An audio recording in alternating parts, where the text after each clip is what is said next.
Good morning Telangana. Welcome to T News. నీ కుమార్ దామిరా. ముందు headline చూద్దాం. ఎస్సీ ఎస్టీ బీసీల భూముల్లో రియల్ ఎస్టేట్ దందా. రేవంత్ భూదాహం, రైతన్నలకు ద్రోహం అన్న కేటీఆర్.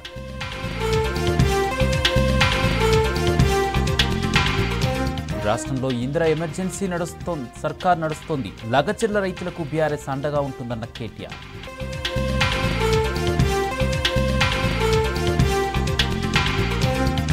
మాజీ ఎమ్మెల్యే బీఆర్ఎస్ నేత పట్నం నరేందర్ రెడ్డి అరెస్ట్. అక్రమ అరెస్టులతో ప్రజా పోరాటాలు ఆపలేరన్న నరేందర్ రెడ్డి.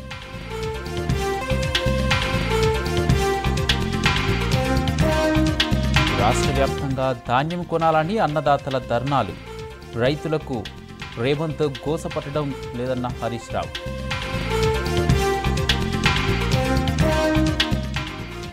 హైదరాబాద్లో మళ్లీ హైడ్రా కూల్చివేతలకు రంగం సిద్ధం. అంబర్పేట బతుకమ్మ కుంటలో అధికారులను అడ్డుకున్న స్థానికులు.